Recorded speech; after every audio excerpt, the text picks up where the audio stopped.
one day, I bumped into Chino from the New York City Breakers.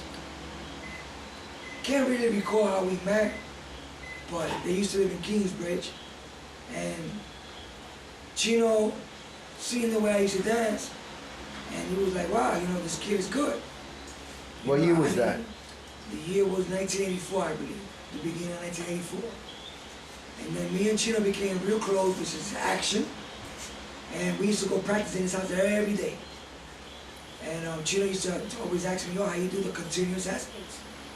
And he used to have a problem with doing it with a hat. So he got a helmet, and we was practicing every day. And Chino became real good at doing aspects. And then one day Chino said, I want to take it to one of my rehearsals because he was going, New York City Breakers was going to Paris. And he took me to one of his rehearsals, and I met Michael Holman, which is the manager. And I guess that's when Michael Holman fell in love with the way I dance. A week later, he was in my house speaking to my mother. And he told my mother, you know, can I take your son to Paris? But my mother was afraid. She didn't know too much about the breakdancing. And she didn't let me go, you know. I went through a lot of changes, and I was mad. But as time went on, my mother seen him on TV, my mother seen him in B Street, and then she said, like, these people, they're good people. And then Guy Master passed away on a motorcycle accident. And that's when the crew as a whole and Michael Holman decided to add me to the crew. In other words, sign a contract. And I signed a contract, and the next thing you know, we went to Washington to dance for the president. We took it to the White House. We went to England, we danced for the Queen, went to Prince. After that, we went to on tours with LL Cool J, Biz Markie, MC Shan. We was touring all over the United States. And also, a lot of people don't know, I made 2 songs. I hit the studio real hard when I was young, and I made 2 love songs. And but I guess my voice wasn't good enough because the songs were never produced. But I had the tapes, all the girls used to listen to my tapes and me singing.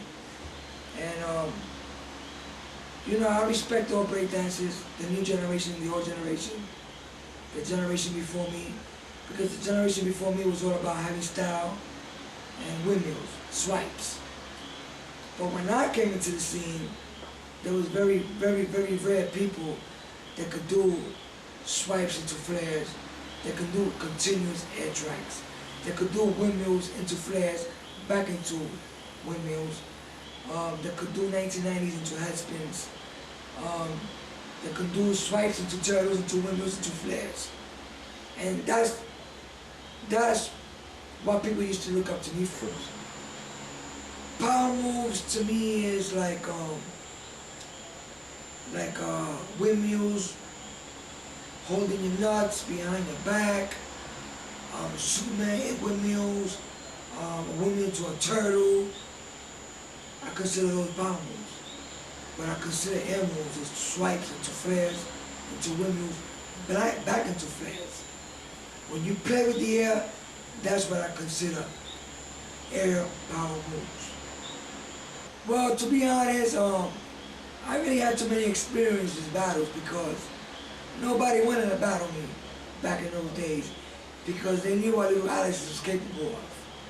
You know what I'm saying? Now, I'm not saying that to be arrogant, but back in the days, not too many people could get close to me. You know what I'm saying? A lot of people looked up to me and respect me. You know, they already knew. Don't even go against Alex because you're going to get burned. You understand? And that's just the way it is. Come on, y'all, wake up, wake up, wake up. The New York City Breakers!